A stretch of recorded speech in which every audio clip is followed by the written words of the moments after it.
Here, the speaker arrives.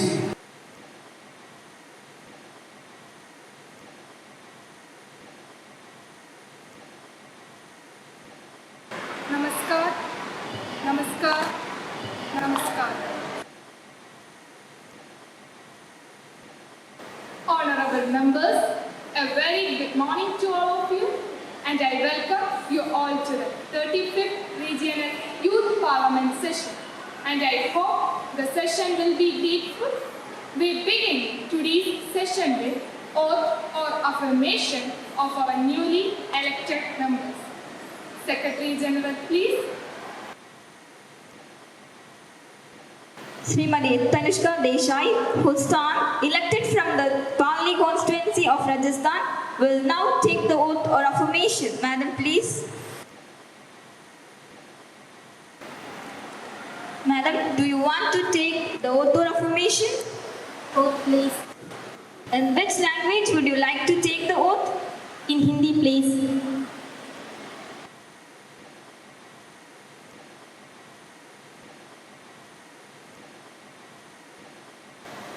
मैं तनुष्का देसाई ईश्वर की शपथ लेती हूँ कि मैं विधि द्वारा स्थापित भारत के संविधान के प्रति सच्ची श्रद्धा और निष्ठा रखूंगी।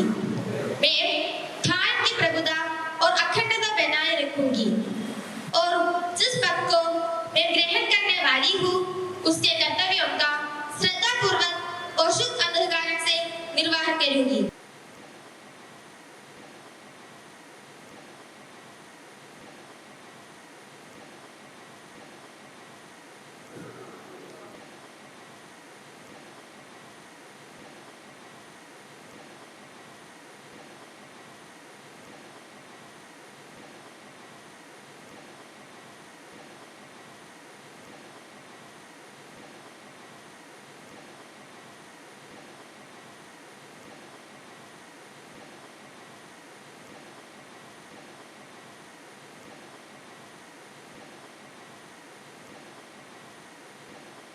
Srimati Vaishali, who stands elected from the Salem constituency of Tamil Nadu, will now take the oath or affirmation. Madam, please.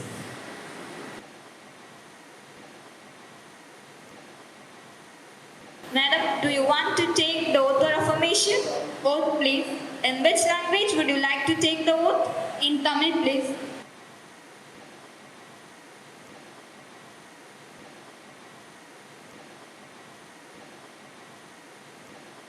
நான் வைஷாலி கடவுள் பேர உறுதி கொள்கிறேன்.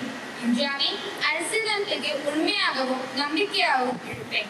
இந்தியாவின் உரை கொடுப்பை மதிப்பேன், பேணுவேன், பாதுகாப்பேன்.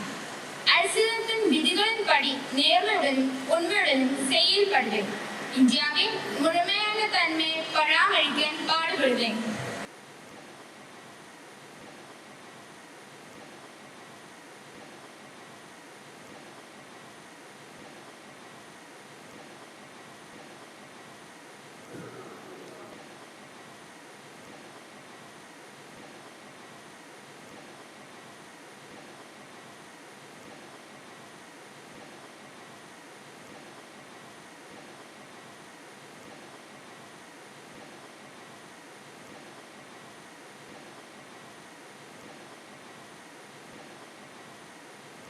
Srimati Anandi Rao, who stands elected from the Vijayawada constituency of Andhra Pradesh, will now take the oath or affirmation. Madam, please.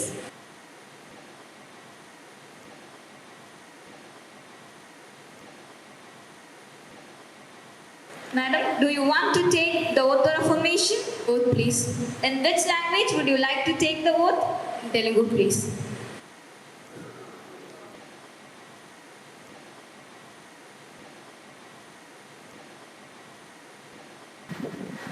నేను ఆనందీరావు దేవుని పేరు మీద ప్రతిజ్ఞ చేస్తున్నాను. భారత రాజకీయంగా నేను నిజమైన మరియు విశ్వాసపాత్రంగా వందను. నేను భారతదేశ్ వారసత్వాన్ని గౌరవిస్తాను, నిర్వహిస్తాను మరియు రక్షిస్తాను. రాజ్యాంగంలోని నిబంధనల ప్రకారం నేను నిజాయితీగా వ్యవహరిస్తాను మరియు భారతదేశ్ సమగ్రతను కాపాడడానికి ప్రయత్నిస్తాను.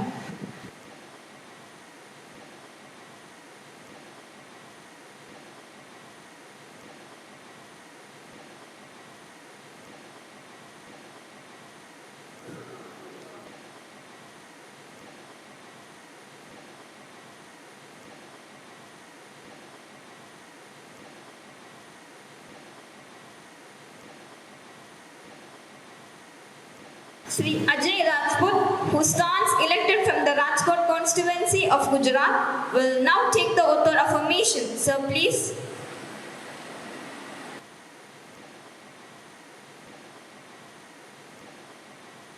Sir, do you want to take the oath of affirmation? Oath, please. In which language would you like to take the oath? In English, please.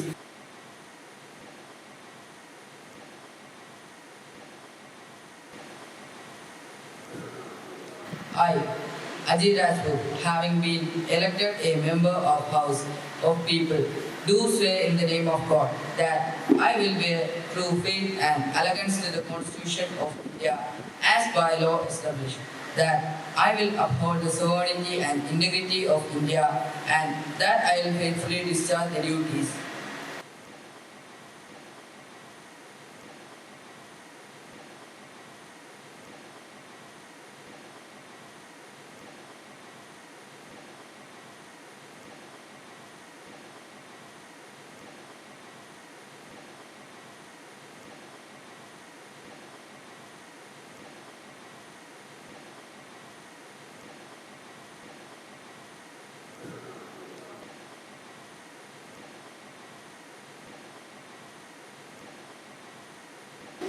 Srimati Devanjana, who stands elected from the Alappuzha constituency of Kerala, will now take the oath of affirmation. Madam, please.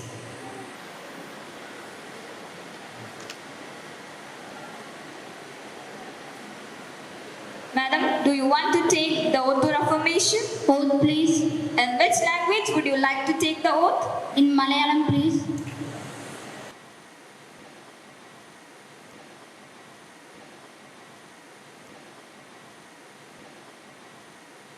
ലോക്സഭയിലെ അംഗമായി തിരഞ്ഞെടുക്കപ്പെട്ടിരിക്കുന്ന Devanjana P എന്ന ഞാൻ നിയമപ്രകാരം ഏർപ്പെടുത്തപ്പെട്ട Indian ഭരണഘടനയോട് യഥാർത്ഥമായ വിശ്വാസവും കൂറും പ്രദർശിപ്പിച്ചു കൊള്ളാമെന്നും ഇന്ത്യയുടെ പരമാധികാരത്തെയും അവിഛിന്നതയെയും നിലനിർത്തിക്കൊള്ളാമെന്നും ഏറ്റെടുക്കാൻ പോകുന്ന കർത്തവ്യം വിശ്വസ്തമാവണ്ണം നിർവഹിച്ചു കൊള്ളാമെന്നും ദൈവത്തിന്റെ പേരിൽ ഞാൻ പ്രതിജ്ഞ ചെയ്യുന്നു.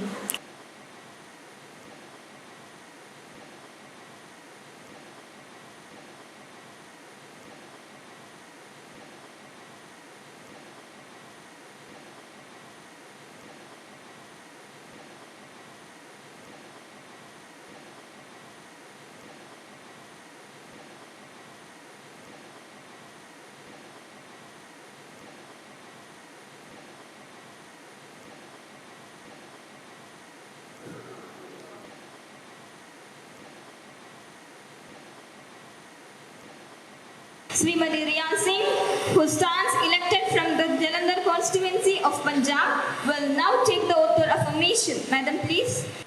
Do you want to take the oath of affirmation? Oath, please. In which language would you like to take the oath? In English, please.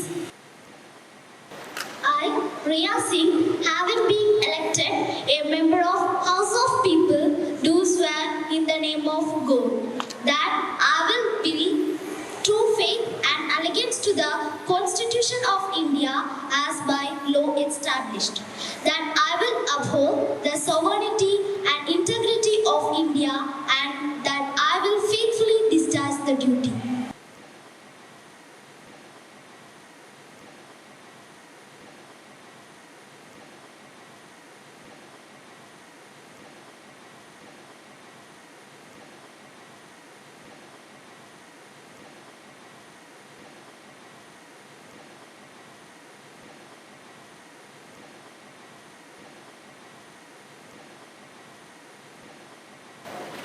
Here, the oath-taking ceremony has come to an end.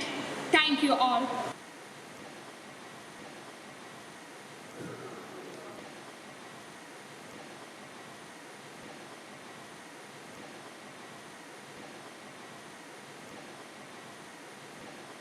Here, the speaker arrives.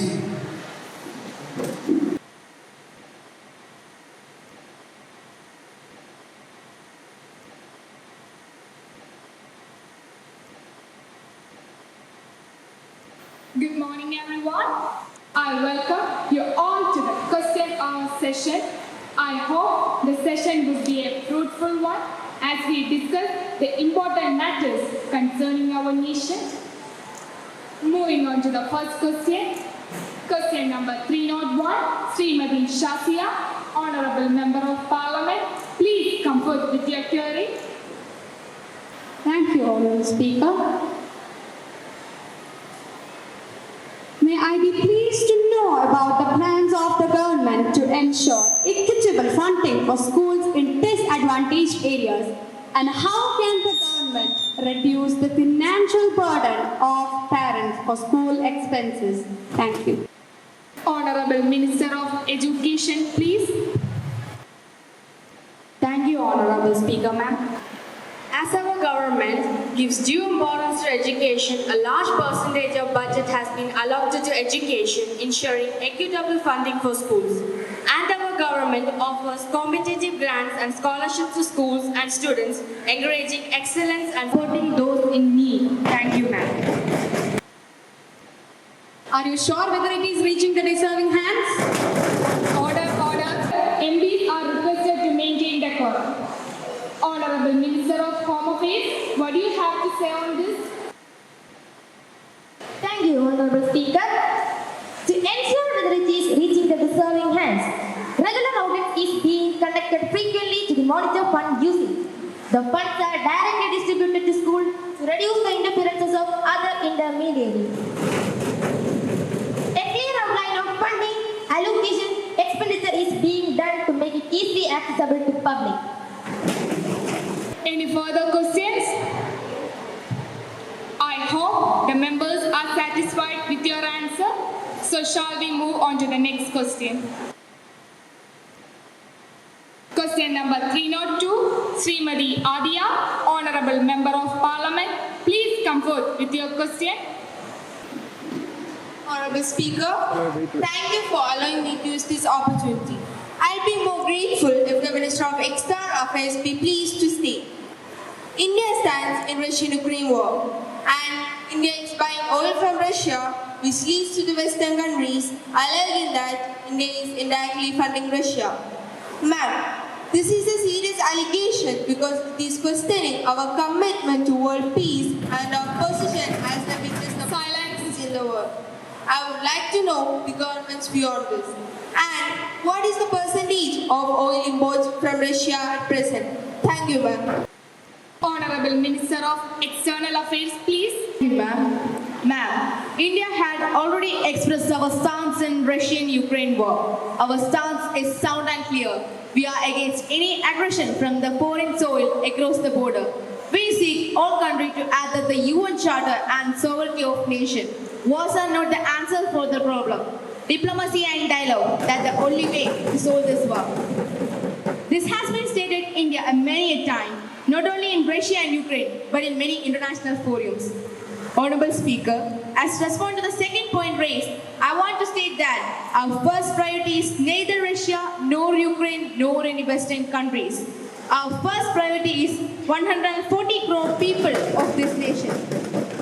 We need oil for the people to run their companies, their business and their daily life activities. We don't ask any company to go to Russia and buy oil.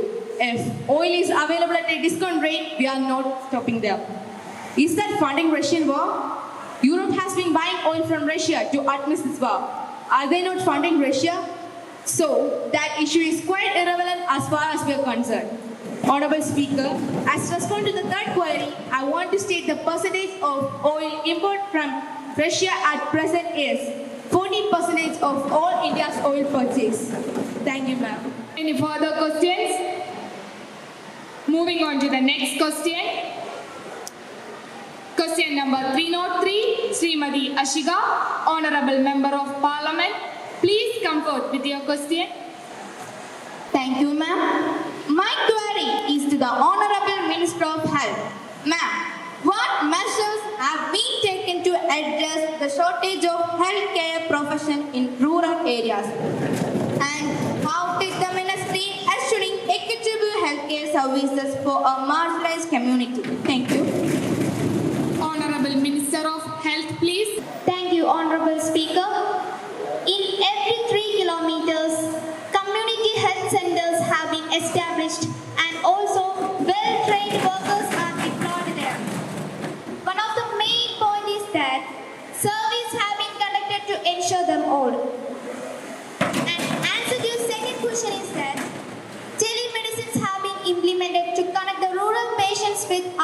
specialist.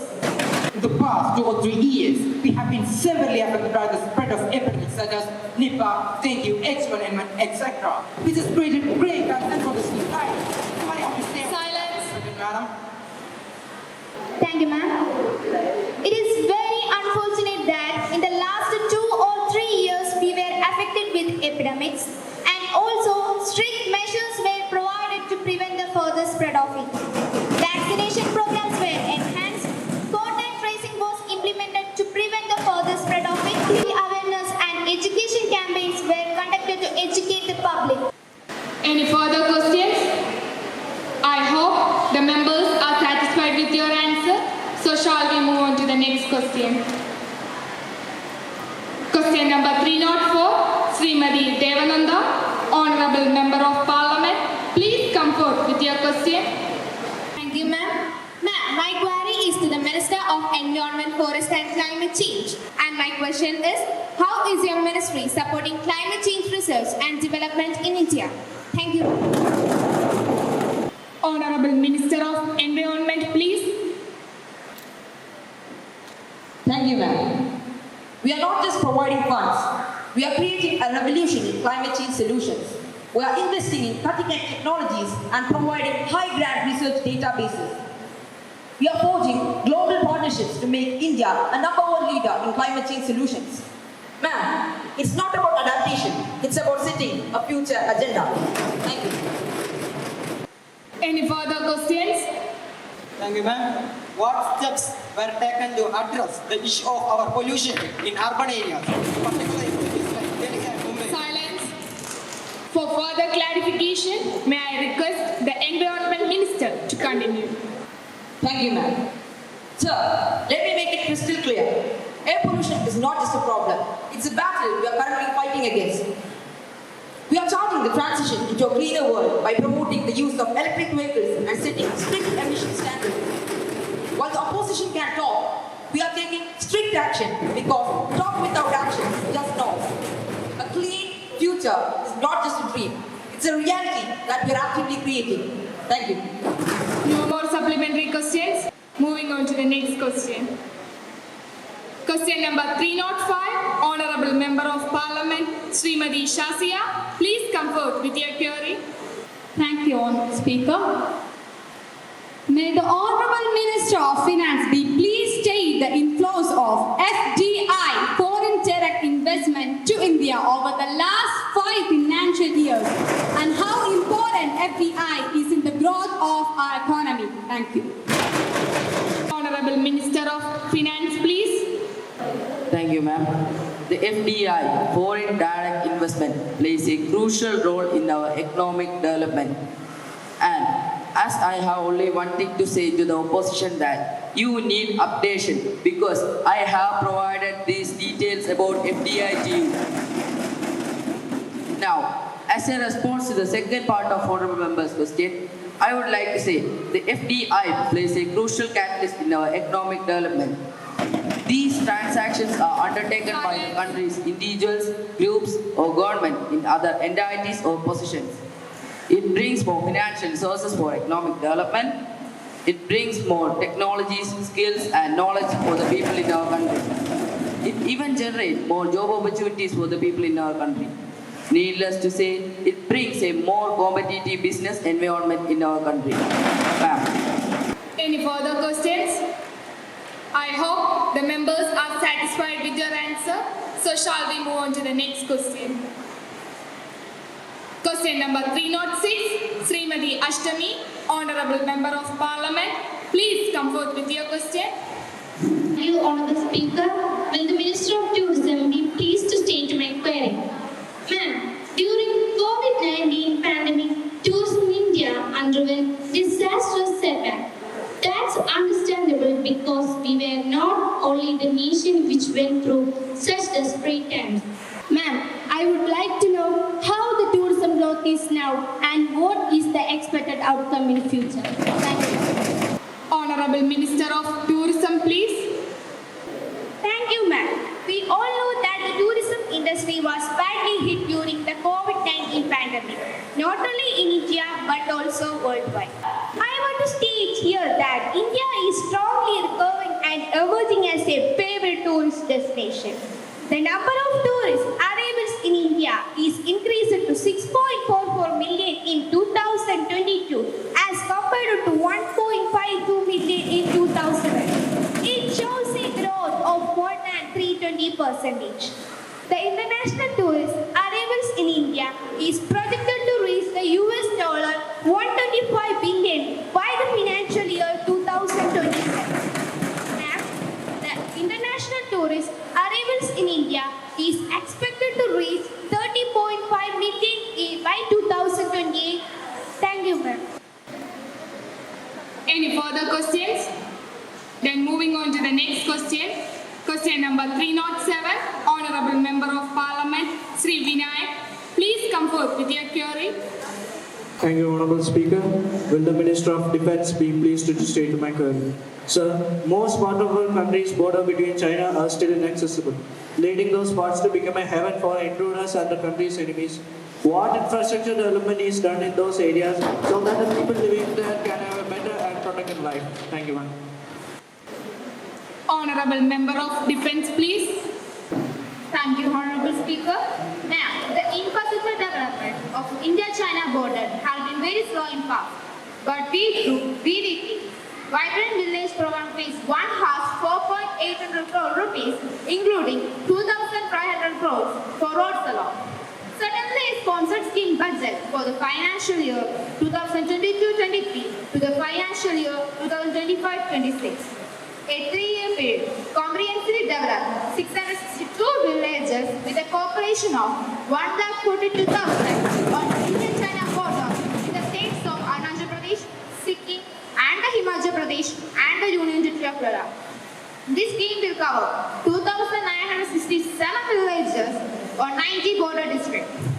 So, we are aiming at tourism, eco-agriculture, identifying natural and human resources, comprehensive infrastructure, including electricity, communication, healthcare, road, social enterprises, youth and women empowerment in this area.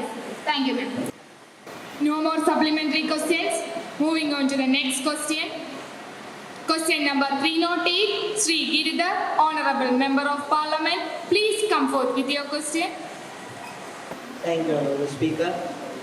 What steps has your government taken to improve the infrastructure of sports in the rural areas? Honorable Minister of Sports, please. Thank you, Honorable Speaker. We have launched a scheme to build multi-purpose sport complex in 100 rural districts and allocated rupees 100 crores for six. We are also funded into for sports in rural areas. No more supplementary questions. Moving on to the next question. Question number 309, Srimati Dia, Honorable Member of Parliament. Please come forth with your query. Thank you, ma'am. My question to the Minister of Child Care. What is being done to address the issue of child malnutrition in rural areas? Thank you. Honorable Minister of Child Care, please. Ma'am, we have launched a nutrition supplement program, increasing funding for midday meal scheme and partnered with NGOs to improve access to healthcare and nutrition counseling. Thank you. Any further questions? I hope the members are satisfied with your answer. So shall we move on to the next question? Question number 310, Sri Imran, Honorable Member of Parliament. Please come forth with your question. Thank you, ma'am. I request the Honorable Minister of Railway to kindly respond to my question. Speaker, ma'am, it has become common phenomena in Indian Railways that women passengers undergo molestation, eve teasing, harassment, and unauthorized entry of male passengers in coaches reserved for women. It is a general fact that female passengers are victim of shoving, objectionable touching, groping, and bullying. And ma'am, we have records of physical violence, including rapes on trains in the past. I would like to know, ma'am, what precautionary actions are being taken by the railway to prevent such atrocities against women. Thank you. Honorable Minister of Railway, please. Thank you, ma'am. As a woman, I'm so proud and happy to answer to your question. Sir, of the 23 million passengers who travel in train across the country every day, 6 million are women passengers. It is a fact that some of them undergo cruelties as mentioned by the Honourable Member. Sir, policing on railway being a state subject, prevention of crime, registration of cases, their investigations and maintenance of law are the main responsibilities of the state government which they discharge through RPF, Railway Protection Force. So in cooperation with government, RPF has identified vulnerable routes and 2,200 trains has been escorted by RPF vehicles. CCTV cameras has been installed in 501 railway stations. Through various social media platforms, railways are in touch with the passengers. Sir, atrocities against women is a social menace. We leave no stone unturned to curb this menace, sir. Thank you. Any further questions? I hope the members are satisfied with their answer. So shall we move on to the next question? Question number 311, Srimati Shifana, Honourable Member of Parliament. Please come forth with your question. Thank you, ma'am. My question to the Minister of Women Empowerment. Madam, what steps has your government taken to address the rising cases of domestic violence against women? Thank you, ma'am. Honourable Minister of Women Empowerment, please. Ma'am, we have launched a nationwide awareness campaign increasing funding for women shelters and introducing stricter laws to punish perpetrators. We are also working to strengthen support system for victims. Thank you. Any supplementary questions? I hope the members are satisfied with your answer. Now, the question hour session has come to an end. The House has been adjourned. Thank you all.